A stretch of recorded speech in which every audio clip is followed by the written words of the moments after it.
Très bien, mesdames et messieurs, bonsoir. Mes meilleurs voeux, évidemment, à toutes et à tous. Souhaitons-nous une bonne santé et puis surtout de l'énergie, parce que je crois qu'on en aura besoin pendant toute l'année. Et celle-ci, jusque-là, ne nous coûte pas trop. Donc essayons d'en dépenser un maximum de cette énergie positive. Très bien, en fiche. Alors, les secrétaires de séance. Alors, Madame Durand, Monsieur Côme et puis Madame Marchand, entendu. Sont présents Messieurs Bertrand, Madame Richen, Monsieur Catrin, Madame Fournier, Monsieur Côme, Madame Mady, Monsieur Patrois a donné procuration à Monsieur Drivière, Madame Didel, Monsieur Drivière, Madame Ampeau, Monsieur Balada a donné procuration à Monsieur Catrin, Monsieur Dupuy a donné procuration à Madame Guillère, Monsieur Lignot a donné procuration à Monsieur Mataran, Madame Méraz a donné procuration à Monsieur Niang, Monsieur Tartivel, Monsieur Thévenon, Madame Bouclier a donné procuration à Madame Gonzalez, Monsieur Bourdon a donné procuration à Madame Durand, Madame Gancel, Madame Durand, Madame Gonzalez, Monsieur Coche a donné procuration à Madame Gancel, Monsieur Lac.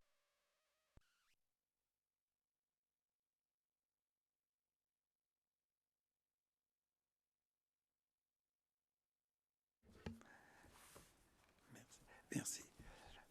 Alors si, je ne vais pas répéter, parce que je crois que tout le monde a pu entendre, en tout cas on a une feuille de présence.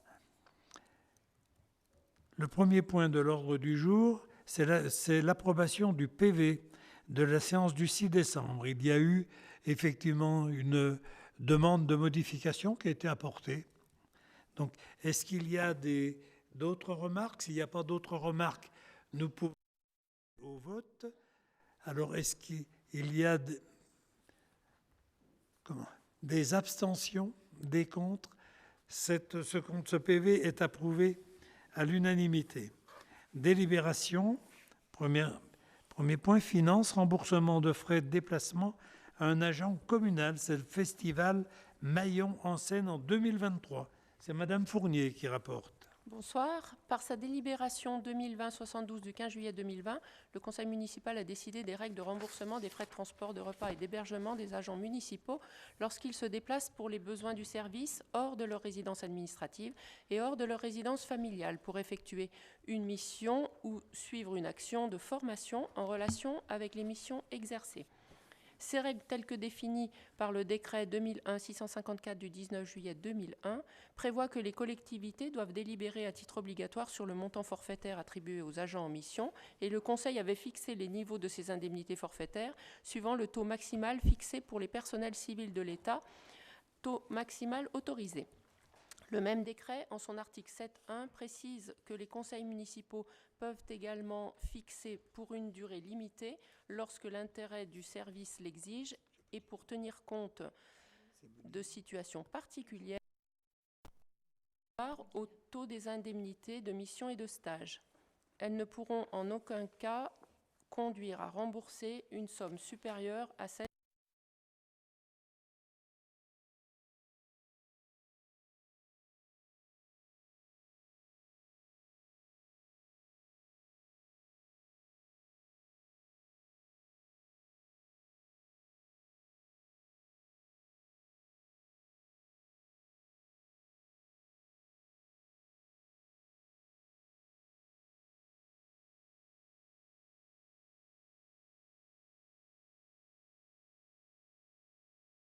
juillet 2020 relative au remboursement des frais sans conduire à rembourser une somme supérieure à celle effectivement engagée. Il est demandé au conseil municipal d'autoriser la prise en charge directe par la commune des frais de transport et d'hébergement de l'agent. Très bien. Oui, je vous en prie, madame. Bonsoir, meilleurs vœux à tous. Ça n'a rien à voir avec la délibération, mais il y a une habitante qui vient de m'envoyer un message en me disant que sur YouTube, le son est très mauvais. Pour suivre le... Alors, parfait. Merci beaucoup. Très bien. Alors, je reviens donc à la délibération. Le responsable est M. Boudinard. Hein. Il n'y a pas de question à ce propos. C'est le remboursement sur les frais. D'ailleurs, c'est jamais aussi cher qu'on le croit, hein, très honnêtement, parce que c'est très important que des agents aillent directement sur place. Le point numéro 2, pardon, est-ce qu'il y a des abstentions, des contre? Cette délibération est approuvée à l'unanimité. Point 2, le passeport culture, sport et culture, versement d'une subvention aux associations et autres organismes. C'est toujours Madame Fournier qui rapporte. Afin de favoriser l'accès au sport et à la culture pour les plus jeunes, la commune s'est engagée au travers du dispositif Pass Sport et Culture. Un certain nombre d'associations et d'établissements sportifs ont souhaité adhérer au projet et à cette fin ont souscrit à la convention proposée par la commune. Les dossiers de prise en charge ont été transmis par les associations suivantes. Les arts martiaux du pays Gex, 9 enfants pour 1 655 €. 1 Est athlétisme, 3 enfants, 625 €. Pays Gex Football Club, 14 enfants, 2 450 €. Judo Club Saint-Genis-Pouilly, 28 enfants, 7 210 €. Compagnie du Bordeaux, 12 enfants, 1 729 €. Odyssée, 70 enfants, 14 790 €. La lyre musicale de Saint-Genis-Pouilly, 4 enfants, 1 963 €. Il est demandé au conseil municipal de bien vouloir approuver le versement d'une subvention de 1 655 € à l'association Les Arts Martiaux du Pays Gex au titre du dispositif Pass Sport et Culture, approuver le versement d'une subvention de 625 € à l'association 1 Est Athlétisme, approuver le versement d'une subvention de 2 450 € à l'association Pays Gex Football Club, approuver le versement d'une subvention de 7 210 € à l'association Judo Club de Saint-Genis-Pouilly, approuver le versement d'une subvention de 1 729 € à l'association La Compagnie du Bordeaux, approuver le versement d'une subvention de 14 790 € à l'association Odyssée, approuver le versement d'une subvention de 1 963 € à l'association La Lyre Musicale, et dit et rien du tout. Il est demandé au conseil municipal. Voilà. J'avais une phrase en plus. Très bien. Est-ce qu'il y a des questions? Je voudrais simplement préciser préalablement que c'est l'application d'une convention qui s'applique, hein, d'ailleurs, au vu des éléments qui sont fournis aux gens qui sont responsables des finances. Donc voilà ce qu'il y en a. Il est possible qu'il y ait des interrogations sur ces montants. Alors, si vous avez des interrogations, posez-moi les questions préalablement ou par écrit. Je demanderai au service finance de vous donner toutes les explications. Je rappelle que ce n'est que la stricte application, normalement, des accords qui ont été, de la convention qui a été acceptée sur ces sujets-là. Je vais donc, s'il n'y a pas d'autres interventions, je vais passer au vote. Des abstentions, des contre. Cette délibération est approuvée à l'unanimité. Délibération suivante, affaires scolaires, acquisition des denrées alimentaires pour la restauration collective, marché de fourniture, Madame Didel. Bonsoir à tous. Le lot numéro 1 produit surgelés a été notifié à Pomona Passion Froid suite à l'attribution des marchés de fourniture pour l'acquisition des denrées alimentaires par délibération numéro 2021-7 du 5 janvier 2021. Or, compte tenu du contexte inflationniste et des fluctuations constantes des matières premières, les parties au marché conviennent de modifier la fréquence de révision des prix pour le lot numéro 1, aujourd'hui soumis à révision annuelle avec évolution des prix tarifs. Les prix seront révisés trimestriellement à compter de la date de notification de l'avenant. La prochaine demande de révision trimestrielle interviendra le 1er janvier 2023. À compter de la date de notification du présent avenant, l'article 7.4 du CCAP est rédigé comme suit. 7.4 Modalité des variations de prix. A. Pour les produits dont les prix révisés sont établis par référence à une mercuriale, les prix feront l'objet de révisions trimestrielles au 1er janvier et en cas de reconduction au 1er avril, 1er juillet 2023, etc. Les prix seront calculés suivant la formule ci-dessous. Prix égale K cotation M-1, PR prix révisé. Sur cette base, au plus tard 5 jours avant la date de révision des prix, le titulaire doit faire parvenir un tableau de prix applicable pour toute la période suivante par courrier électronique à l'adresse suivante, commande publique saint-genis-pouilly.fr, ce tableau devra toujours être présenté avec les éléments suivants: les numéros de lots et de produits en lien avec l'allotissement de la consultation, les désignations et références produits du titulaire, les codes produits définis dans la cotation nationale produits surgelés collectivité, les valeurs des cotations des différents mois ayant permis les calculs, les nouveaux prix révisés. En cas d'interruption momentanée de l'apparition d'une cotation, le cours applicable est le dernier publié. En cas d'interruption supérieure à 3 mois ou définitive de la cotation, les parties au présent marché conviendront d'une autre cotation à appliquer. Cette modification fera l'objet d'un avenant. Grand B, pour les produits ne faisant pas l'objet d'une cotation. Ils pourront faire l'objet d'une révision périodique trimestrielle à la hausse ou à la baisse au 1er janvier 2023, et en cas de reconduction au 1er janvier 2023 et ainsi de suite sur la base de l'évolution des prix d'achat de matières premières des produits visés par cet article, facturés au titulaire par ses fournisseurs. Le titulaire a obligation d'adresser ces dernières factures susvisées au coordonnateur du groupement par courrier électronique au plus tard 10 jours avant la date de révision des prix. À défaut, la révision ne peut s'opérer et le prix retenu est le dernier prix accepté au marché. Cependant, le coordonnateur se réserve la possibilité par tout moyen à sa disposition de faire la preuve des évolutions du prix concerné, notamment en cas de baisse des cours et d'en exiger l'application. Le projet d'avenant a été présenté à la commission MAPA-CAO du 19 décembre 2022 qui a émis un avis favorable. La délibération 2020-52 du 15 juillet 2020 ne donne délégation au maire qu'en vue de prendre, lorsque les crédits sont inscrits au budget, toute décision concernant les avenants au marché et accords cadres d'un montant inférieur ou égal à 1 million d'euros, n'entraînant pas une augmentation du montant du contrat initial supérieur à 5%. Compte tenu du fait que le pourcentage d'évolution du contrat ne peut être déterminé à ce jour, le Conseil conserve sa compétence pour approuver cet avenant.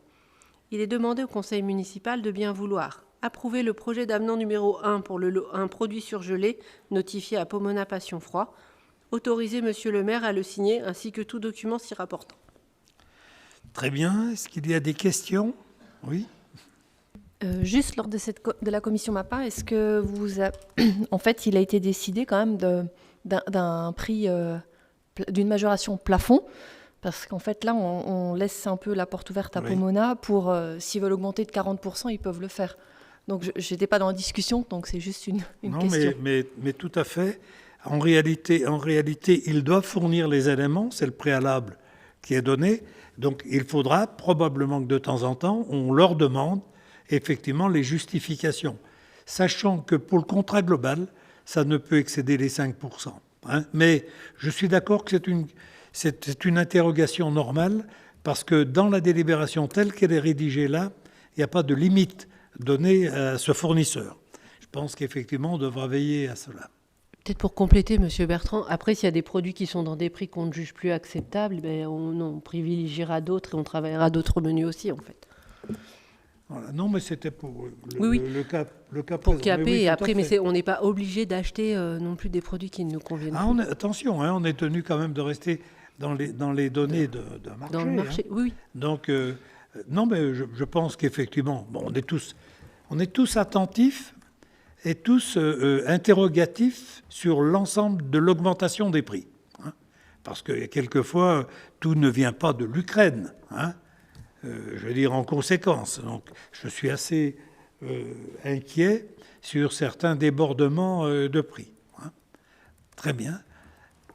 Est-ce qu'il y a d'autres questions? S'il n'y a pas d'autres questions, nous pouvons passer au vote. Des abstentions, des contre.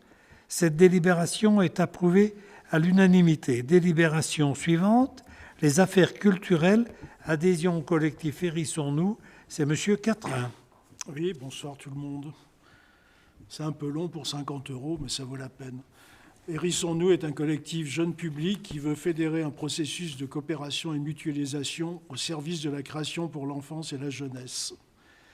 Afin de permettre des actions concrètes et légitimer une association créée en 2018 dans une volonté de mise en réseau, d'échange de lieux de diffusion et d'équipes artistiques, de valorisation de la création artistique départementale pour l'enfance et la jeunesse. Ce collectif repose sur l'ensemble des maillons du secteur professionnel de l'Ain et comprend 13 lieux, théâtres, centres culturels et MJC ayant une programmation régulière et une vingtaine de compagnies ou artistes. Pour adhérer, les membres doivent remplir les conditions suivantes. Pour les compagnies artistes, être une compagnie professionnelle implantée dans l'Ain, être force de proposition de projet. Pour les structures de diffusion, participer au festival Hérissons-nous et garantir l'indépendance de leur choix artistique. Les objectifs de ce processus de coopération sont de faire se rencontrer les compagnies et les lieux dans le but d'une meilleure connaissance des uns et des autres, favoriser le croisement et les projets d'artistes autour de propositions partagées, faire émerger des questionnements sur le spectacle jeune public, autour notamment de l'écriture, du texte et de la mise en scène, faire rayonner la création pour l'enfance et la jeunesse, développer les actions complémentaires autour des spectacles, en proposant auprès du jeune public des rencontres, des échanges et des ateliers, et sensibiliser les élus, le public et le corps enseignant et les structures socioculturelles à la richesse de la création pour la jeunesse. Au regard de l'intérêt de cette démarche, la ville de Saint-Genis souhaite adhérer à Hérissons-nous, collectif culture pour l'enfance et la jeunesse de l'Ain, dans le but d'œuvrer aux actions de sensibilisation artistique et culturelle sur le territoire de Saint-Genis. Le coût de l'adhésion annuelle est de 50 €. Suite à l'adhésion, une première collaboration entre Hérissons-nous, collectif pour l'enfance et la jeunesse de l'Ain et la ville de Saint-Genis, se déroulera en avril 2023. Cette collaboration, ça c'est intéressant par contre, elle associe la médiathèque et le service culturel et le théâtre pour la diffusion d'un spectacle qui sera accompagné d'un cycle pédagogique, des ateliers, etc. Ces actions sont financées par le collectif Hérissons-nous. A priori, le premier cycle sera autour du sexisme à l'école. Comme on est un peu snob, ça s'appellera « Let's talk about sexisme », mais ça veut dire ça, parlons de sexisme. Il est demandé au conseil municipal de bien vouloir approuver l'adhésion du service culturel au collectif Hérissons-nous, collectif pour l'enfance et la jeunesse. En plus, c'est un joli titre, Hérissons-nous. Autoriser monsieur le maire à signer le bulletin d'adhésion et procéder au règlement de la cotisation de 50 €, ainsi que tous les documents s'y rapportant. Très bien. Est-ce qu'il y a des questions? S'il n'y a pas de questions, nous pouvons passer au vote. Des abstentions, des contre? Cette délibération est approuvée à l'unanimité. Délibération suivante, Festival Antigel 2023. Monsieur Quatrin. Donc, comme vous le savez, le Festival Antigel est un festival d'origine genevoise, mais qui se produit maintenant sur le Grand Genève, à savoir les communes périphériques, dont Saint-Genis pour le Pays de Gex. Chaque année, on a donc une convention de coproduction. Cette année, c'est un peu spécial. Juste pour information, le spectacle devait avoir lieu en haut de Crozet, dans la neige, mais déjà, il n'y a pas de neige. On était un peu court pour faire le montage financier du projet. Donc, ça sera une production au théâtre, comme d'habitude. Et le spectacle à Crozet en 2024, s'il y a de la neige d'ici là. Pour cette délibération, dans le cadre de la saison culturelle, le Théâtre du Bordeaux programme des spectacles tout public. Il construit des partenariats avec différents acteurs culturels du territoire franco-genevois. Le festival Antigel est un phare dans le paysage culturel genevois depuis 12 ans. Lors de chaque édition, il démontre sa singularité et continue d'ouvrir des portes, d'investir des lieux éphémères et créer des liens. Depuis 2018, le Théâtre du Bordeaux et le Festival Antigel ont créé avec succès un partenariat visant la mise en commun de projets artistiques et invitant tous les publics, français comme suisses, à s'ouvrir et repenser leurs habitudes de sortie. Antigel subventionne des bus pour emmener du public genevois jusqu'au Théâtre du Bordeaux. On a 2 ou 3 bus à chaque spectacle. Pour l'édition 2023, les partenaires collaboreront à l'accueil d'un spectacle. Le choix n'est pas arrêté puisque le projet initial a été reporté. Les conditions de ce partenariat sont précisées dans la convention de coproduction jointe en annexe qui prévoit que Festival Antigel et la ville de Saint-Genis se partagent à 50% les coûts d'une part et les recettes billetterie-bar d'autre part. Il y a un plafond d'ailleurs à ce qu'on est prêt à contribuer, donc un plafond sur le coût du spectacle. Il est demandé au Conseil de bien vouloir approuver le partenariat entre le Théâtre du Bordeaux et le Festival Antigel, autoriser monsieur le maire à signer la convention de coproduction. Très bien. Est-ce qu'il y a des questions? S'il n'y a pas de questions, nous pouvons passer au vote. Des abstentions, des contre? Cette délibération est approuvée à l'unanimité. Délibération suivante, c'est la convention de partenariat avec l'esplanade du lac de Divonne. C'est monsieur Quatrin qui rapporte. Oui, là, il s'agit juste de formaliser quelque chose qui existe depuis plusieurs années, à savoir l'échange, au moins sur un spectacle, entre les publics du Bordeaux et les publics de l'esplanade du lac à Divonne, mais qui se faisait de façon non non suffisamment formalisée. L'esplanade du lac est implémentée à Divonne. Inaugurée en 2005 en gestion municipale depuis son ouverture, l'esplanade du lac figure parmi les équipements culturels du territoire du Pays de Gex. Ce théâtre défend un projet pluridisciplinaire avec une production diversifiée, théâtre, musique, danse et cirque, une capacité de 498 places, sa salle de spectacle bénéficie d'un plateau idéal pour la danse et les arts du mouvement. Le théâtre du Bordeaux s'associe dans le cadre de sa programmation à l'esplanade du lac depuis plusieurs années. L'objectif de ce partenariat est de mutualiser les compétences pour tisser un maillage territorial de qualité, œuvrer à la promotion de spectacles vivants et développer un réseau de nouveaux spectateurs sur le territoire. Pour parvenir à cet objectif, un partage du public entre le théâtre du Bordeaux et l'esplanade du lac est organisé. Cette saison, 2 spectacles en partenariat sont programmés. Est-ce ma faute à moi si j'aime, compagnie Elio, le jeudi 23 février à l'esplanade du lac, et Ulysse de Traorite, que je vous recommande d'ailleurs par l'occasion, compagnie nomade en France, le jeudi 11 mai au théâtre du Bordeaux. Dans ce cadre, chaque partenaire procédera aux réservations de places de son public via sa billetterie et organisera des navettes pour permettre aux spectateurs de profiter des dites représentations dans les conditions de la convention dont le projet est joint. On n'est pas très juste parce qu'on fera venir plus de gens avec Ulysse qu'on enverra de gens pour l'autre. Il est demandé au Conseil de bien vouloir approuver ce partenariat pour l'organisation du partage des publics et autoriser Monsieur le maire à signer la convention. Très bien. Est-ce qu'il y a des questions? S'il n'y a pas de questions, nous pouvons passer au vote. Des abstentions, des contre. Cette délibération est approuvée à l'unanimité. Pardon. Je suis tellement clair que... Il n'y a pas de problème. Vous voyez que de temps en temps, vous pouvez être clair. Travaux. Réaménagement de la rue du Fiernay entre le rond-point des Sétines et le groupe scolaire de Prognat. C'est M. Drivière qui rappelle. Bonsoir. Dans le cadre du réaménagement de la rue du Fiernay entre le rond-point des Sétines et le groupe scolaire de Prognat, la commune a notifié le marché de travaux à Eiffage Centre-Est et Nabafa pour un montant de 377 465,95 €. Le maître d'ouvrage souhaite une modification du projet. Les modifications concernent l'élargissement du trottoir et par conséquent la réduction de la largeur de la voirie. Ces travaux supplémentaires engendrent une plus-value de 38 732,75 €. Tout ça, c'est pour passer les trottoirs à 2 mètres de large. Donc, le montant hors taxe à 38 732,57 €.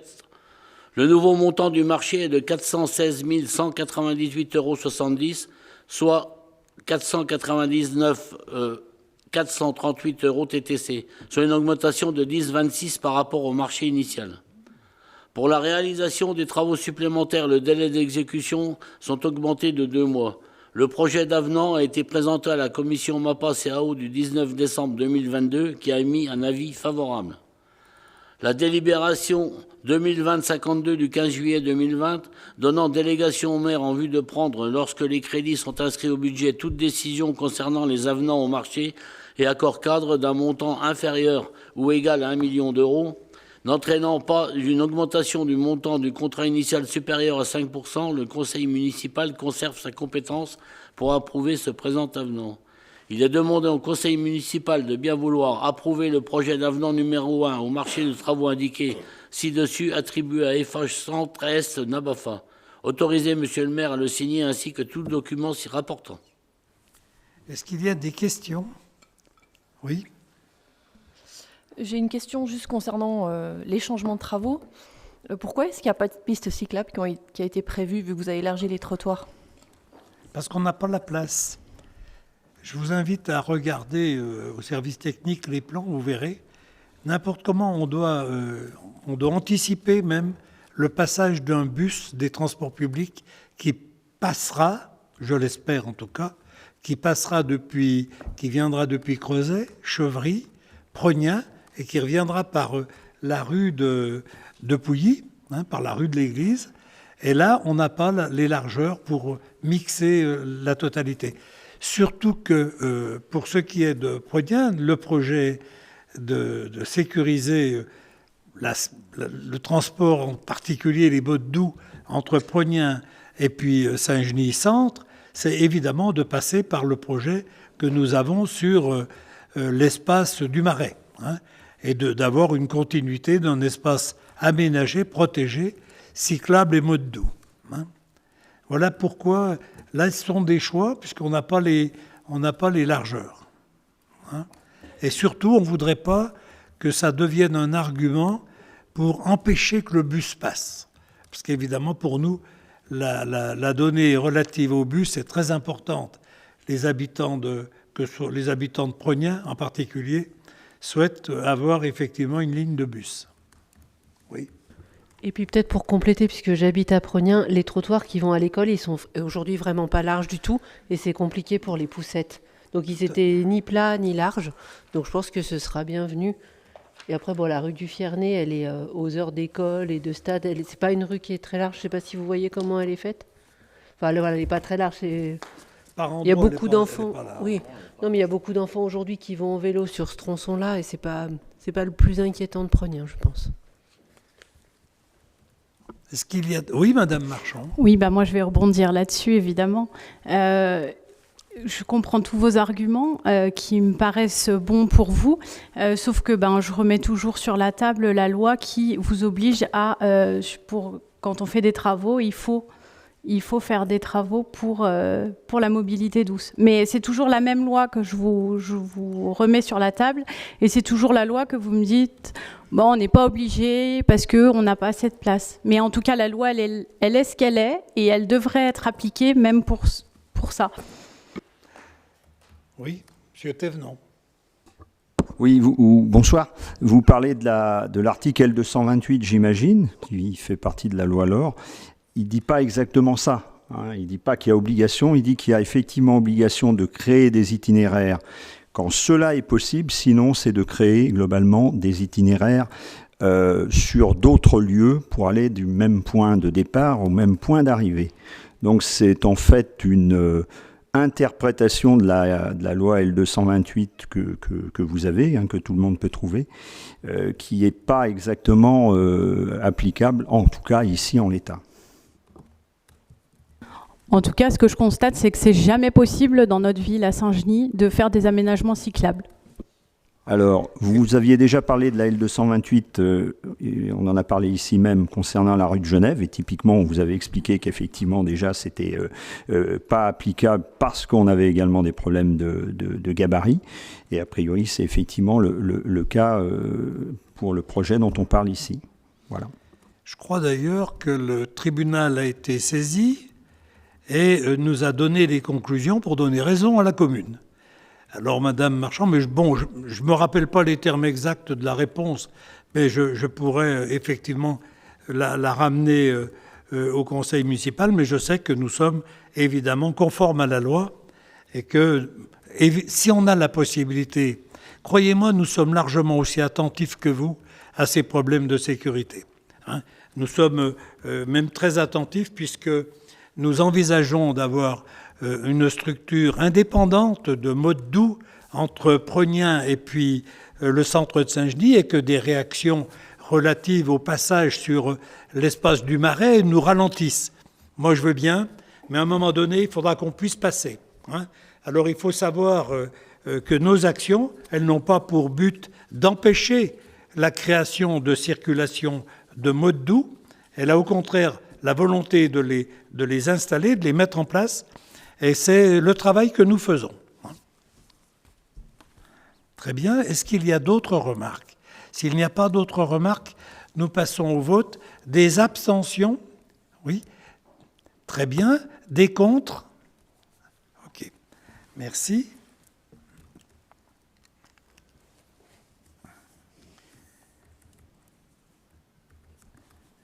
Alors, cette délibération est approuvée à la majorité. Personnel communal, modification du tableau des emplois. C'est M. Côme qui rapporte. Oui, alors c'est une nouvelle évolution du tableau des emplois. Comme vous le constaterez sans doute, il y a 3 points principaux. Le premier, c'est la création d'un 4e poste au service du personnel, qui est plus communément appelé service RH, puisque la croissance de la commune et puis le recrutement des agents et aussi la nécessité notamment de suivre de manière peut-être un peu plus précise l'évolution des carrières nous ont obligés, en quelque sorte, à encore pourvoir en personnel ce service. Le deuxième point de la délibération concerne, lui, la promotion interne de 2 agents qui sont en l'occurrence au service espace vert et au service voirie. Donc, sur proposition au mois de décembre, le centre de gestion de l'Ain a validé donc la promotion interne de ces 2 agents. Comme vous le savez sans doute, nous ne pouvons recruter des contrats de droit public que si nous ne recrutons pas, nous n'avons pas trouvé de personnel sur des statuts de fonctionnaires qui soient des catégories A, B ou C. Ainsi, il est demandé ce soir au Conseil municipal de bien vouloir tout d'abord créer au 13 janvier 2023 un poste d'adjoint administratif à temps complet au service du personnel, de supprimer au 31 janvier 2023 un poste d'adjoint technique principal première classe à temps complet au service voirie, de supprimer au 31 janvier 2023 un poste d'agent de maîtrise principale à temps complet au service espace vert, de créer au 1er février 2023 un poste d'agent de maîtrise à temps complet au service voirie, de créer au 1er février 2023 un poste de technicien territorial à temps complet au service espace vert. Également, on demande au Conseil municipal de bien vouloir accepter le tableau des emplois au 1er février 2023 et d'accepter le recrutement sur tout emploi permanent de catégorie A, B ou C du tableau des emplois de la commune en cas de recherche infructueuse des candidats fonctionnaires d'un agent contractuel de droit public sur la base des articles L. 332-8 à L. 332-14 du Code général de la fonction publique. Et enfin, de dire que les crédits nécessaires sont inscrits au budget. Très bien. Est-ce qu'il y a des questions? Pas de questions. Nous pouvons passer au vote. Des abstentions, des contre. Cette délibération est approuvée à l'unanimité.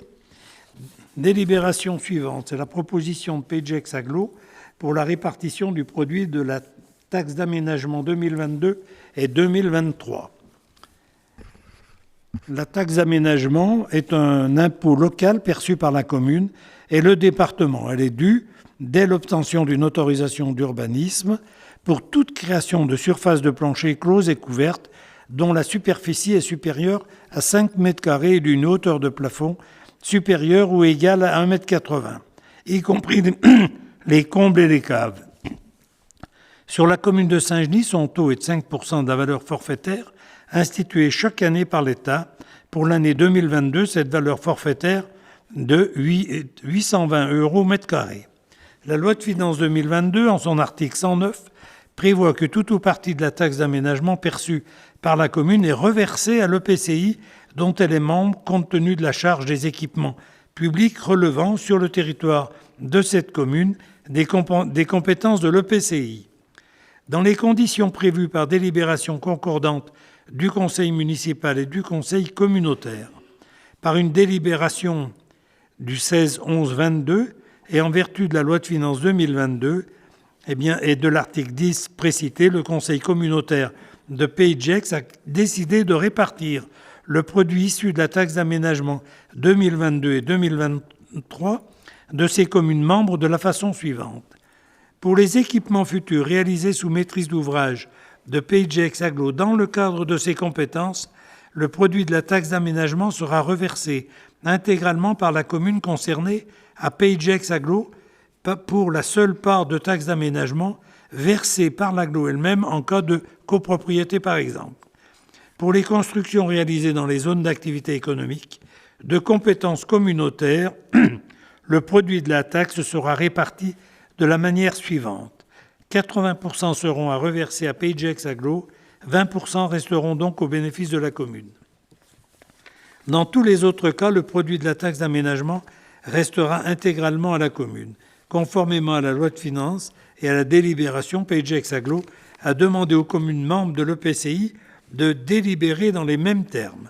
Délibération concordante avant le 31/12/2022. C'est pourquoi il est demandé au conseil municipal de bien vouloir se prononcer sur la proposition de répartition de Pagex Aglo selon les termes de la délibération du 16 novembre 2022, à savoir le conseil communautaire a décidé de répartir le produit issu de la taxe d'aménagement 2022-2023 de ses communes membres de la façon suivante. Pour les équipements futurs réalisés sous maîtrise d'ouvrage de Pagex Aglo Dans le cadre de ces compétences, le produit de la taxe d'aménagement sera reversé intégralement par la commune concernée à Pays Agglo pour la seule part de taxe d'aménagement versée par l'agglo elle-même, en cas de copropriété par exemple. Pour les constructions réalisées dans les zones d'activité économique de compétences communautaires, le produit de la taxe sera réparti de la manière suivante. 80% seront à reverser à Pays Agglo, 20% resteront au bénéfice de la commune. Dans tous les autres cas, le produit de la taxe d'aménagement restera intégralement à la commune. Il vous est donc proposé de voter pour cette donnée-là, mais comme c'est une donnée un peu délicate, d'autres communes n'ont pas encore voté. Évidemment, les communes en particulier, sur lesquelles l'agglo risque de faire des investissements. Ce n'est pas sur les communes où il n'y a pas d'investissement de la part de l'agglo. Et ces communes, pas toutes, mais en tout cas comme Ferney entre autres, eh bien, n'ont pas encore voté. Pour que nous soyons très clairs, c'est-à-dire que jusque-là, cette taxe d'aménagement, elle revient en totalité à la commune. Ce qui nous est proposé, c'est d'en céder effectivement une part importante, d'ailleurs, quand il y a un investissement de l'agglo sur la commune, ce qui est le cas, par exemple, comme nous, avec l'équipement qui se fait sur le technoparc, et c'est, je dirais, un investissement de 13 millions qui est fait sur le technoparc, le taxe d'aménagement, pour un cas comme celui-là, reviendrait dans 80% à l'agglo. Voilà, sous les arguments qui sont les mêmes que ceux que l'on connaît tout le temps. Toutes les structures ont besoin d'argent et essayent quelquefois de piocher dans les revenus des autres, que ce soit le département par rapport aux communes, que ce soit... Voilà. Alors pour que tout le monde soit à l'aise, j'ai souhaité, à la demande aussi, qu'il y ait un vote à bulletin secret. Comme ça permet d'évaluer effectivement l'ensemble de la donnée et d'être bien clair par rapport à l'agglo. De toute façon, est-ce que l'on ne pense pas qu'il y a effectivement des gens qui sont pro ou anti, mais des gens qui, évidemment, peuvent très légitimement, suivant leur vote, défendre plus ou moins l'intérêt de leur collectivité. Voilà. Est-ce qu'il y a des questions? Oui. Alors, juste pour comprendre le fonctionnement, parce que là, je suis novice sur ce point. On avait bien compris la délibération dans ce sens-là, donc on se doutait bien qu'effectivement l'agglo allait prendre une part de la commune. Par contre, en contrepartie, ça veut dire quoi? Est-ce que l'agglo va s'investir, va faire les suivis comme il faut? Est-ce qu'elle va faire son travail correctement? Ou est-ce que c'est la commune qui va devoir faire des réparations ou être présente? Comment ça fonctionne? Non, l'agglo, vous savez, ça ne changera rien aux règles. L'agglo, elle a effectivement des compétences sur certains domaines. Et normalement, elle doit effectivement assumer ses compétences. On peut penser, oui, je le sais bien, à d'autres compétences qui sont mal assumées actuellement. On pense en particulier souvent aux ordures, un peu partout, qui est en train de se corriger, d'ailleurs, très honnêtement. Ou en tout cas, nous, il y a une équipe qui travaille avec l'agglo pour faire évoluer ça. Mais non, c'est simplement pour fournir des moyens à l'agglo, des moyens qui peuvent apparaître. D'ailleurs, on ne pouvait pas refuser qu'elle soit soumise au vote. Il était légitime que cette délibération, même si on peut être partagé là-dessus, mais il était légitime qu'elle soit soumise, que l'agglo la soumette aux collectivités. Maintenant, les collectivités, chacune feront ce qu'elles voudront. Dans le cas où une seule commune dit qu'elle n'est pas d'accord, aucune commune ne subira cette règle. C'est-à-dire qu'il n'y aura pas des différences d'appréciation sur la donnée. C'est effectivement... Alors, vous savez, la dernière modification a eu lieu en décembre de ces règles-là. Elles font tousser quand même. Très honnêtement, c'est le problème d'alimenter les structures, d'alimenter financièrement au détriment des autres. Donc, on comprend qu'il y a un besoin financier. Qui n'a pas de besoin? On comprend aussi que peut-être qu'il y a d'autres formules. c'est-à-dire d'assumer à travers, j'en sais rien, les impôts par exemple. Parce que... Hein, est-ce que j'ai bien compris, par exemple, le PNR à venir qui serait construit sur un terrain communal, ce serait quand même 80%? Bien sûr, bien sûr. Ça, c'est important. Parce que bien sûr, tout à fait. C'est un exemple typique. Mais nous sommes probablement dans les plus exposés. C'est un exemple particulièrement critique de tout à fait. Distribution. Très bien. Voilà, alors donc on va vous donner distribuer les papiers. Alors, si on est d'accord de voter cette délibération, on dit oui. On n'a pas de choix sur les taux, évidemment. Autrement, chacun de nous pourrait avoir une imagination fertile. Mais... Et on vote pour nos délégations aussi, je suppose. On vote pour nos délégations aussi. Pour les procurations. Ah, pour les procurations automatiques. Oui, pardon. Et donc, ceux qui ont des procurations prennent 2 bulletins de vote.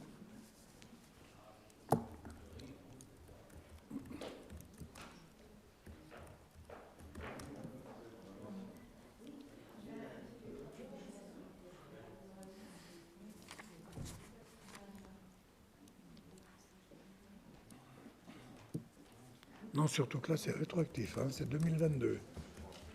Non, je crois que ça s'appliquerait à 2022. Ah ben, c'est pas ce que j'ai entendu. Vous êtes sûr?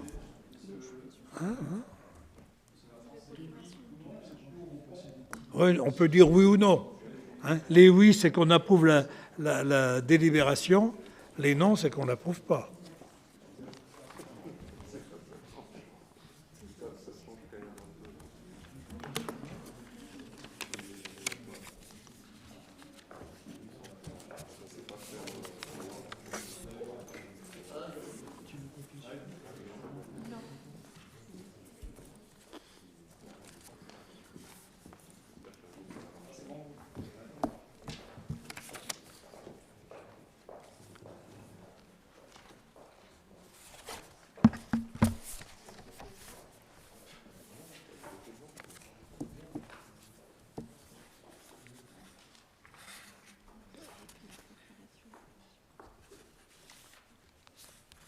Oui, allez-y.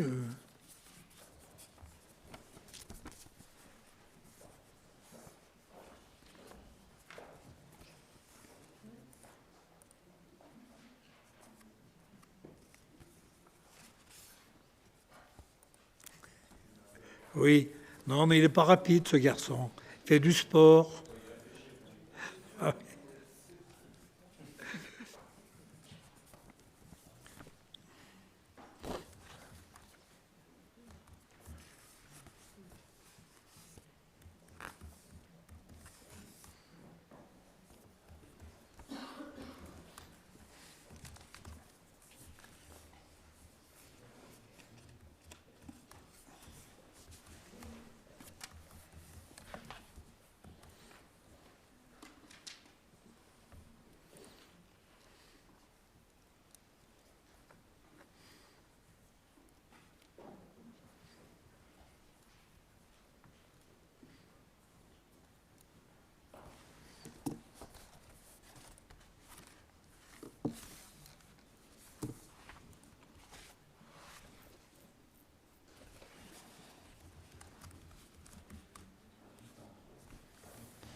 Très bien. On va laisser peut-être les agents se débrouiller avec le dépouillement. Personne n'y voit d'inconvénient. Autrement, ce sont les plus jeunes qui sont... bon, alors... Très bien. Si vous en êtes d'accord, nous pouvons continuer. La mise en œuvre de la délégation... mise en œuvre des délégations au maire en application des articles du Code général des collectivités territoriales. Je pense que vous avez tous les éléments. En information, il y a les questions de Madame Durand. Alors peut-être une information préalable, c'est le renoncement de M. Balada à sa délégation de conseiller à la citoyenneté. Donc c'est une charge qui sera évidemment partagée par l'ensemble des maires et adjoints. Pour ce qui est du projet Open, l'arrêté préfectoral fixant des prescriptions en application de l'article R. 214-35 du Code de l'environnement applicable à la régularisation et à la création de piézomètres ainsi qu'au prélèvement d'eau souterraine, ce qui fait partie d'une étude très, très logique dans ces données-là. Les questions que Mme Durand a adressées, la première question, salubrité. À quelle fréquence les agents de la ville ramassent les déchets déposés en dehors des points de collecte et nettoient les abords? Ce matin, j'étais avec les services techniques et j'aurais posé la question en disant quel est votre rythme? Alors c'est 2 fois par semaine, le lundi et le vendredi, mais ça dépend aussi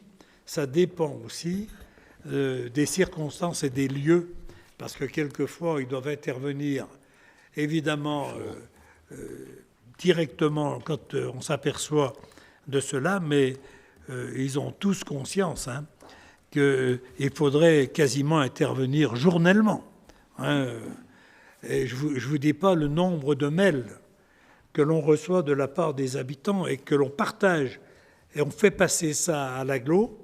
Alors, je dois dire qu'à ce propos, il y a vraiment un mouvement important qui se fait à l'agglo pour essayer, pour corriger, évidemment, les contrats, de corriger les méthodes et d'évoluer dans ce problème des ordures. Nous avons effectivement des collègues qui se sont investis dans ce domaine-là et on va voir comment les choses peuvent évoluer. Honnêtement, aujourd'hui, le système est pervers et on sait pourquoi il est devenu pervers. Comme ça, c'était l'individualisme forcené qui a prévalu pendant les 10 dernières années à propos des ordures. On n'a jamais eu le Pays de Gex sale comme ça. Jamais. Et ce n'est pas qu'à Saint-Genis, vous pouvez aller regarder. Et évidemment, on va voir. Alors, on note maintenant, le nombre d'interventions, le personnel qui est consacré à ces nettoyages, et on va voir comment on pourra effectivement estimer la dépense qui doit être prise sur les ordures ménagères, c'est-à-dire la rétrocession par l'agglo de la dépense qui sera faite sur une compétence qui est la leur. Je dois dire qu'il y a vraiment un travail actuellement qui est en train de se faire. On va quand même laisser le temps à ce travail d'être plus opérationnel, mais personne n'est content. Honnêtement, là aujourd'hui, ce matin, je reçois les remarques des habitants, on ne peut même pas les contester, tellement c'est une évidence. Voilà la réponse que je peux vous apporter. On ne pourra pas y mettre tout le personnel de la commune à une compétence qui n'est pas la nôtre et pour laquelle nous ne recevons pas d'impôts, puisque c'est l'agglo qui effectivement reçoit la taxe d'enlèvement des ordures. Mais je soutiens le mouvement qui est engagé à l'agglo actuellement pour revoir ce problème. Je sais que ça ne sera pas spontané, mais je crois que les collègues assistent à ces discussions. Donc, voilà. Alors, je comprends effectivement qu'on ne peut pas mettre tout le monde sur les déchets, puis surtout sur un système en fait, qui est géré par l'agglo et pas par la commune directement. Mais on l'a bien vu, alors effectivement, pendant les fêtes. Donc, en plus, ça a été le changement de prestataire. Donc, ça a été encore plus que laborieux. Mais là, il y a quand même besoin de se remettre à niveau. Et 2 fois par semaine, c'est vrai que c'est encore limite sur certains points. On voit qu'en fait, les agents passent et on peut que les remercier. Voilà. Mais on voit que c'est quand même... le déchet et la saleté attirent les déchets et la saleté. Que ce soit rue de Pouilly, que ce soit Preugnin, que ce soit Jean Monnet, que ce soit tous les points de collecte, c'est une catastrophe. Donc est-ce qu'on peut, sur une courte période, ou dans les moments, on sait que ça va être compliqué, les fêtes, les longs week-ends ou des choses comme ça, est-ce qu'on peut, de notre côté, accentuer au moins le nettoyage des points de collecte? Écoutez, c'était vu avec le personnel qui, évidemment, a son mot à dire à ce propos, parce qu'ils n'ont pas été embauchés pour ramasser les ordures, et ils nous le font remarquer d'ailleurs, ce qui est tout à fait logique. Donc, que l'on fasse, je crois que là, il y a un effort qui est entamé, très honnêtement, par les services techniques sur ce phénomène, qui est une mise à jour. on va essayer tous de faire des efforts et de voir aussi quel est le juste retour de la dépense qui est faite et qui pourra être refacturée. Voilà. Mais je pense qu'on a une période, je l'espère, transitoire. Moi, ce qui se passe là, nous l'avons annoncé. Effectivement, nous l'avons annoncé quand il y a eu... La commune de Saint-Genis n'avait pas voté la formule qui a été mise en place. Les conséquences sont les conséquences qui se passent partout, sauf dans les villages où il n'y a pas d'anonymat, où les gens savent qui a posé sa poubelle. Mais dès que vous avez une agglomération, c'est très difficile. D'ailleurs, ce système-là, le système de paiement n'a pas été mis en œuvre dans les autres agglos ailleurs. Alors là, je pense qu'effectivement, on va voir, parce qu'on nous dit, mais mettez des caméras, puis alors la caméra, il faudra qu'il y ait quelqu'un qui intervienne. Et puis, c'est pas parce que vous trouverez l'adresse de quelqu'un sur une poubelle que vous pourrez le poursuivre. Parce qu'évidemment, il faudra prouver que c'est lui qui a mis. Et que là, d'ailleurs, il y a vraiment toute une jurisprudence qui se met en place. On n'a pas le droit de la dénonciation qui peut apparaître calomnieuse au seul vu d'une adresse à l'intérieur d'une poubelle. Il faut savoir si l'auteur de l'infraction est celui qui a mis cela. Donc c'est très difficile. Puis j'imagine pas qu'on puisse fliquer partout. Là, à mettre, parce que si vous voyez les poubelles, j'ai vu qu'il y en avait là sur la route de Creuset, sur Saint-Genis, il y a un amas de poubelles, il y a quelqu'un qui est venu, qui a vidé ses poubelles. Et pourquoi il les vide de cette façon? Parce que là, il ne paye pas. C'est pas compliqué. Donc il y a effectivement là-dessus à voir. On verra la progression de cela. La mode est à l'individualisme. Et c'est une erreur dans ces cas-là, parce que vous ne pourrez pas faire de l'éducation globale avec ces individualismes-là. On était les meilleurs élèves de notre région avant qu'il y ait ce système-là pour le tri. Je rappellerai que je n'ai jamais vu le Pays de Gex aussi sale. Alors on peut nous dire, on met des caméras, mais il faudra mettre quelqu'un derrière la caméra. Il faudra poursuivre. On imagine le travail que ça va donner, ce genre de choses. Et puis la contestation, elle est très facile, parce qu'il faut voir il faut prouver que cette personne... Voilà, c'est très délicat. Très honnêtement, on nous dit tout le temps, mettez des caméras, dans la mesure où c'est pour faire respecter des règles. Je veux bien, ça peut être en partie ça peut ralentir des excès, mais... Encourager les gens à les mettre ailleurs. Puis ça les met ailleurs, exactement. C'est encore pire. Tout à fait. Donc, moi, quand je les vois en race campagne, ça veut dire que des gens sont arrêtés, jeter leur sac. Il n'y aura jamais assez de caméras, jamais assez de personnel pour viser cela. Moi, je vous assure, la donnée des poubelles, ça me révolte parce que même après 10 ans de dysfonctionnement, on a encore des adeptes de cette formule. C'est ça. Alors, je voulais juste rebondir sur ce point. Et je suis entièrement d'accord avec vous. Ce qui est juste dommageable, c'est lorsqu'on regarde les conseils communautaires, ce point, il n'est jamais abordé. Et je pense qu'il y a quand même plusieurs conseillers communautaires qui sont contre et qui voient en fait que le système il est plus que défaillant et que le Pays de Gex est devenu une porcherie à ciel ouvert. Mais quand on voit en fait les élus, parce que la majorité encore des élus de la CAPG, c'est eux aussi qui l'ont voté, ce système-là, et on n'en parle jamais. Si, oh là là. Mais oui, au conseil communautaire, jamais. Non. Et ce serait bien, de temps en temps, pour habitants du Pays de Gex, d'entendre aussi que ce sujet est important, parce qu'en fait, aujourd'hui, et comme vous l'avez dit, le Pays de Gex, en 10 ans, n'a jamais été aussi sale que ça. Le débat, il se tient dans les commissions, et la commission est très active. Oui, mais les gens, on le fait en commission, mais tout se fait en sous-marin. Et en fait, la population du Pays de Gex en a marre. Et je pense que la commission, elle est publique, il y a des documents qui sont issus, et il y a des comptes rendus qui sont faits en conseil. Non. Il suffit de vouloir y participer. Les points que vous faites, ce qui est fait à ce jour au niveau de Saint-Genis pour travailler avec la CAPG, c'est positif. C'est même plus que positif, parce qu'on voit que vous avez été à la CAPG, on a eu le retour. Donc pour nous, c'est encourageant de voir, que vous travaillez. Mais des personnes qui sont novices, qui veulent apprendre le système, ce serait intéressant d'avoir des représentants de Saint-Genis qui aussi, de temps en temps, prennent la parole au conseil communautaire et disent ouvertement qu'on en a ras-le-bol.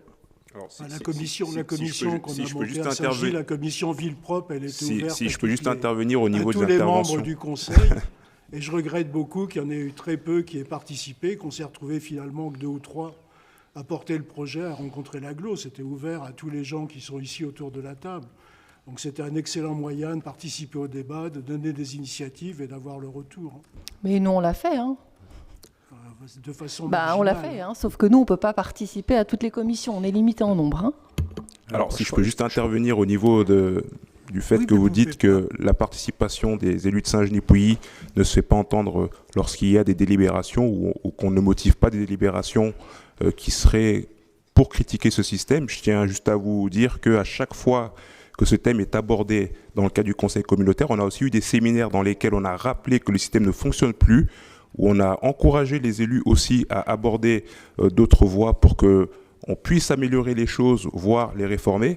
Alors effectivement, hein, on n'est pas constamment en train de crier peut-être sur tous les toits qu'on travaille dans ce domaine, mais je pense que si vous observez correctement les votes qui ont eu lieu par rapport à ces sujets-là, vous verrez que systématiquement ou quasi systématiquement, les élus de Saint-Genis-Pouilly non seulement votent pour dire que le système ne fonctionne pas, mais en plus prennent la parole publiquement en conseil communautaire. Vous pouvez regarder les vidéos qui sont disponibles notamment sur, je pense, sur les médias de l'agglomération pour dire qu'aujourd'hui, ce système ne fonctionne plus et il faut changer quelque chose. Donc, je trouve que, effectivement, vous avez parfaitement le droit de critiquer, mais il me semble que... Je ne critique pas, c'est une remarque. On a une frustration. Et les mails que vous recevez à la mairie... Cette remarque est infondée. Moi-même, il y a 6 mois, j'ai posé des questions à la suite de la présentation du compte-rendu d'activité. Je me suis vertement fait rappeler à l'ordre par le président parce que je posais des questions sur l'efficacité, les résultats, les budgets, etc. Donc dans ces cas-là, communiquez sur ce que vous faites à l'agglo. Non mais Madame Durand, moi je veux renforcer ce qui est dit, parce qu'évidemment nous intervenons, alors que ce soit en commission, le problème des poubelles, je crois que j'ai dû intervenir presque à chaque bureau. Et alors bien sûr, c'est pas retransmis comme ça, mais mes collègues, chaque fois, insistent, soit en commission, soit d'ailleurs de façon publique, lorsqu'il y a les votes, à ce sujet. Moi, je vais vous dire, je ne suis pas convaincu que ça va faire tellement évoluer à propos du partage de la responsabilité et de la dépense, le conseil communautaire. Parce que la donnée de je paye ce que je salis, c'est une donnée qui s'est incrustée dans l'esprit des gens, pas rien que d'ailleurs pour ce domaine-là, mais pour ce domaine-là, et je crains qu'on reste sur un système comme ça. Personnellement, moi, je pense qu'il y a eu des progrès de fait, par exemple, sur des tris, sur des regroupements. Il y a des choses qui sont intéressantes, on ne peut pas tout rejeter, mais que tant qu'on n'aura pas, on ne se sera pas attaqué au financement de cela et que les gens ne soient pas punis parce qu'ils respectent effectivement les données de poubelle. Parce qu'en réalité, vous savez que je connaissais des gens qui habitaient dans une commune voisine et qui en passant à Saint-Genis, posaient leurs poubelles là. Bon, écoutez, c'est dû à ce seul fait. Hein, parce que... Notre discours n'est pas resté pas entendu puisqu'ils ont lancé un audit aussi sur le système de taxation et une comparaison nationale des communes. Donc c'est que finalement notre voix s'est fait entendre. Et si tous les élus du Conseil avaient voté contre ça et participaient maintenant à la gestion de ces déchets, il y aurait moins de problèmes. Alors, moi je vous dis, j'espère qu'au vu de tous ces problèmes, hein, parce que tout le monde a peur de payer pour son voisin, mais aujourd'hui, ce que nous ne payons pas directement, nous le payons à travers les impôts locaux, puisque les services doivent intervenir, etc. Donc, ce sont des faux problèmes. Je ne dis pas que le système précédent était parfait. Il n'y a rien de parfait dans la fiscalité.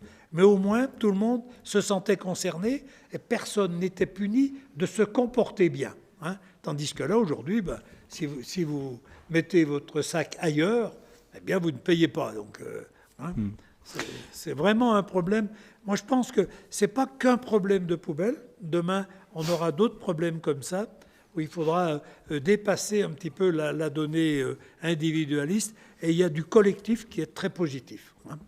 C'est même ridicule, parce que c'est à la marge de l'argent qui n'est pas récolté par rapport à l'impact. Quel problème? Alors peut-être juste un mot concernant justement la réunion que nous avons eue et auquel Madame Gonzalez assistait. Je crois que l'AGLO, elle ignore rien de tous les problèmes qui ont été soulevés. On a parlé absolument de tout sans tabou.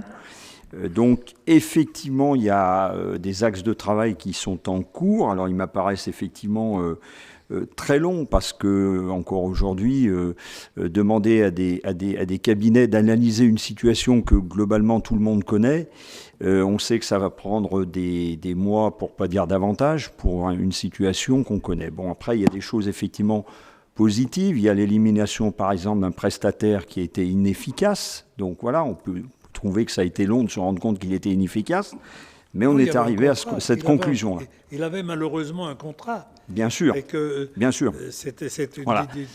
Mais moi, je salue le dialogue qu'on a eu, et je pense qu'on va continuer. Vous recevrez prochainement une convocation, pour une nouvelle commission, pour continuer d'être force de proposition, d'inscrire effectivement un certain nombre d'idées de solutions sur la communication, enfin bon, on ne va pas refaire la commission ici, parce que je pense que c'est une piste qui en plus est partagée. Donc voilà, il faut continuer sur cette voie-là.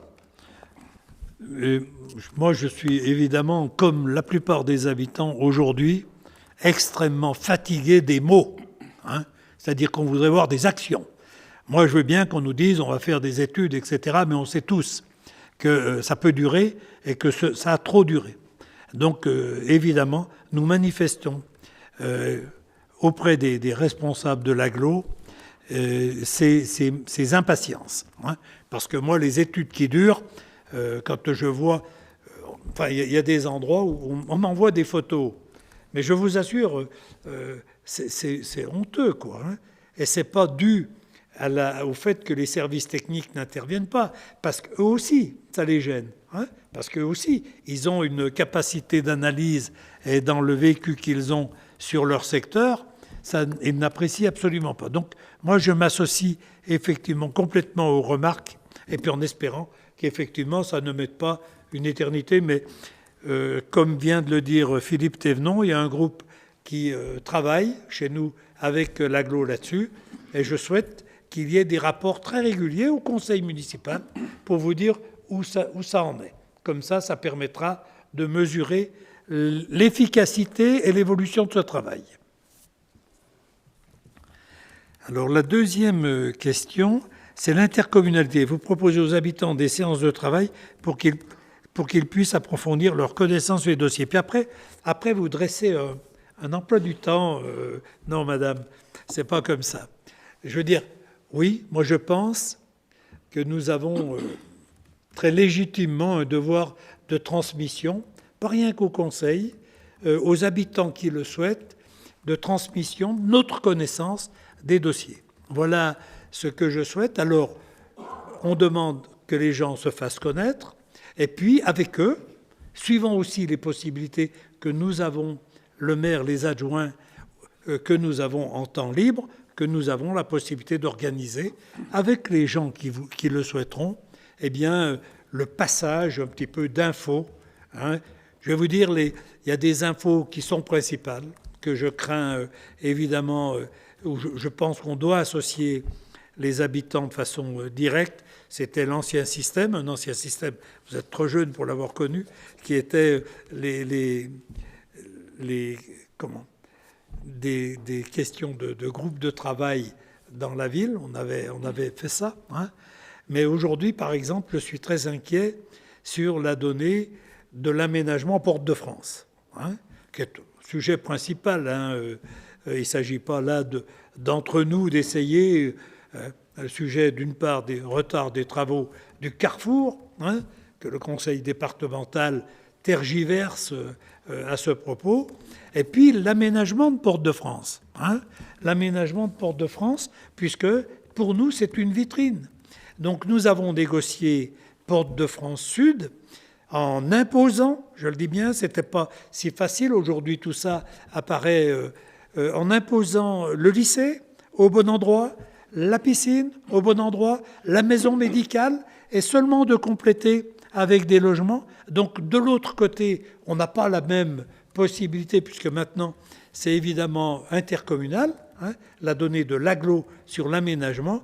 C'est pour ça que je crois que les habitants, on a le devoir de leur donner toute l'information, parce que nous avons déjà traversé des périodes de désaccord ou de non-accord. Et nous avons fait un référendum municipal.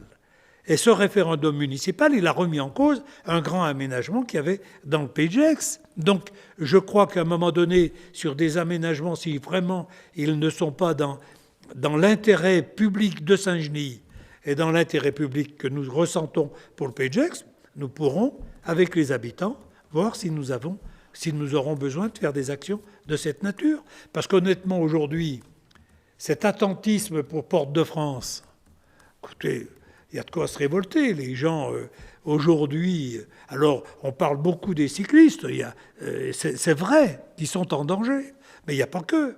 Il y a toute la pollution qui est due à cette donnée de non-aménagement sur Porte-de-France. Voilà pourquoi, moi, j'ai ressenti le besoin de dire, eh bien, on va ouvrir. Les gens qui veulent travailler, bien sûr, on pourra toujours avoir ceux qui feront la polémique, mais moi, ça m'est égal, la polémique. À la limite, quelquefois, ça stimule. Mais des gens qui voudront travailler, à connaître un dossier, à amener leur participation, seront les bienvenus. Voilà comme c'est perçu, mais je ne réponds pas, madame, à votre emploi du temps structuré. Mais les élus seront informés. Ah ben, les élus comme les habitants. Non mais, attendez, les élus évidemment, mais comme tous les habitants. Parce que je crois que ces sujets-là, ils sont principaux. Voilà. Alors, vous aviez encore une question Ah oui, vous nous demandiez, nous avons eu une commission d'aménagement le 14 novembre. Pouvez-vous nous faire parvenir les supports? Évidemment, il n'y a aucun problème. Là, c'est fait pour tout le monde. Voilà pour ces problèmes-là. Je crois que cette période... Parce que nous avions, voilà, c'était les commissions extra-municipales, excusez-moi, je recherchais la donnée. Aujourd'hui, ce n'est plus tout à fait dans l'actualité, au vu de l'occupation des élus qui sont sollicités à temps complet. Mais là, effectivement, nous devons partager. On a dans les habitants, même qui ne sont pas élus, on a des gens qui ont des compétences sur l'aménagement du territoire, et je ne vois pas pourquoi eh bien, nous ne partagerions pas avec eux les soucis que nous avons sur ces différents grands programmes. Je ne parle pas de la démago, d'associer tout le monde à tout, à la peinture de l'école, c'est pas ça. Je pense qu'effectivement, et quand on parle de ces aménagements, là, évidemment, on parlera du Pays de Gex, on parlera des transports publics, on parlera du tram qui n'arrive pas à Saint-Genis, etc. Ce qui est légitime dans une perspective de développement. Et moi, je crois que la donnée ne nous appartient pas en personne. La donnée, elle appartient à la collectivité et au travail que nous aurons à faire ensemble. Alors, je ne vous promets pas que nous aurons des réunions, évidemment, chaque fois que ça nous plaira aux uns aux autres, parce qu'il y a des calendriers, effectivement, de travail, mais on donnera la possibilité aux gens qui le peuvent, eh bien, de venir effectivement participer. Voilà. Même du rond-point en plastique qu'on subit. Alors, oui, on peut parler, parce que je crois qu'effectivement, alors, il y a, vous savez, il y a plusieurs écoles, il y a d'être patient, on le voit pour le résultat pour les poubelles, il y a aussi être marqué une impatience, et puis essayer de réveiller les personnes, les consciences de ceux qui ont des responsabilités pour que les choses avancent. La collectivité, enfin, en tout cas, le territoire, il ne nous appartient pas en propre. Nous le partageons et nous le préparons pour ce qui doit se présenter. On a quand même des élus au département qui devraient être les relais de ces projets. Alors, je dois dire, s'ils ne sont pas unanimes, il y en a quand même qui montrent plus d'intérêt que nous n'en avons pas eu. Dans le cas du rond-point Ah, pour Rond-Point Porte de France, là, mais je crois quand même que nous pourrons... Ils sont prêts d'ailleurs, pas tous, peut-être d'ailleurs que 50%, ils sont prêts à s'investir avec nous. Évidemment, nous savons leur tendance. On voit aussi, parce que aujourd'hui on apprend, vous savez, j'ai appris des nouvelles des fois qui ne sont pas rassurantes pour les finances intercommunales. Et que, je crois qu'il y a aussi une donnée, hein, c'est-à-dire que si on veut faire un pays, si on veut l'équiper, il faut qu'on en ait les moyens. Et avoir les moyens, c'est quelquefois faire des choix. C'est ça aujourd'hui le problème. Quand vous voyez le problème sur la santé, hein, c'est curieux, mais d'un seul coup, tout le monde est inquiet pour les données de santé. Ben, il va falloir peut-être effectivement qu'on fasse valoir nos points de vue. Moi, je ne dis pas qu'un seul point de vue prime sur tous les autres, mais de faire valoir nos points de vue sur ces sujets-là. Je parle de la santé parce que c'est quasiment unanime, hein, où les gens, vous rencontrez les gens, que ce soit d'ailleurs dans les villages ou dans nos communes, eh bien, qui sont inquiets, hein, pour les problèmes de santé. Voilà, et alors les problèmes de mobilité. Actuellement, il y a une étude qui se fait sur les PACA, hein, c'est les fameux plans d'aménagement faits avec Genève. Aujourd'hui, évidemment, moi je ne peux pas être d'accord avec ce qui est fait par des bureaux d'études suisses qui nous voient comme des jardins de Genève, mais des jardins dépendants, des jardins soumis, des jardins qui devront accepter peut-être ce qu'eux n'acceptent pas, hein. Donc je crois qu'effectivement, il faut que nous fassions un effort d'information avec la population et puis que nous ayons des échanges, hein, à ce propos. Voilà. Mais vous verrez que les données d'aménagement du territoire, évidemment, c'est principal, hein. Moi, je milite toujours pour que la voie de chemin de fer devienne une piste cyclable intercommunale, hein. On n'a pas toujours raison, la preuve, mais on fera notre part dans ces domaines-là, au même titre que dans les domaines de l'activité économique. Je veux bien que l'on nie l'intérêt économique du pays, mais sans économie, vous ne ferez rien, hein. C'est comme ça. Il y a des données d'échange. Alors on pourra toujours dire, voilà, les Suisses devraient faire ça, mais les Suisses, ils ont une autonomie de pensée et une autonomie d'action, et c'est pas autrement. Voilà, mais ce sera certainement, on pourra avoir avec ceux qui sont intéressés, certainement des discussions tout à fait intéressantes sur les dossiers que nous, on a forcément accumulés au fil du temps de nos mandats, des connaissances, et bien que nous essayons de les faire passer. Après, chacun fera ce qu'il entend. Je vais demander à mes collègues adjoints aussi, dans la mesure de leurs possibilités, de voir s'ils ont des questions, comment ils peuvent répondre aux gens qui leur poseront. Très bien. Madame Durand, je vous ai répondu. Vous avez fait une belle rhétorique, mais c'est tout bon. Je suis d'accord avec vous. Moi, le principal, c'est qu'on puisse participer, et vous avez répondu. J'essaye de les faire belles, madame, si ce n'est bonne. Très bien. Est-ce qu'il y a d'autres interventions? Alors, le résultat des votes de cette délibération, sur 27 exprimés, il n'y a eu aucun bulletin blanc, il y a eu 2 pour et 25 contre. Donc cette délibération est rejetée.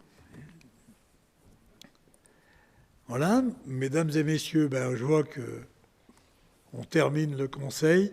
Est-ce qu'il y a d'autres demandes d'intervention? Pas d'autres demandes d'intervention? Je vous remercie, je vous souhaite... Demain, nous avons les vœux. Non, c'est après-demain, pardon. Après-demain, nous avons les vœux. Évidemment, c'est l'opportunité aussi de rencontrer des habitants et des politiques qui viennent.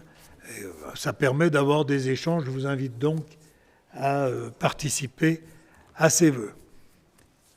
Merci et bonne soirée.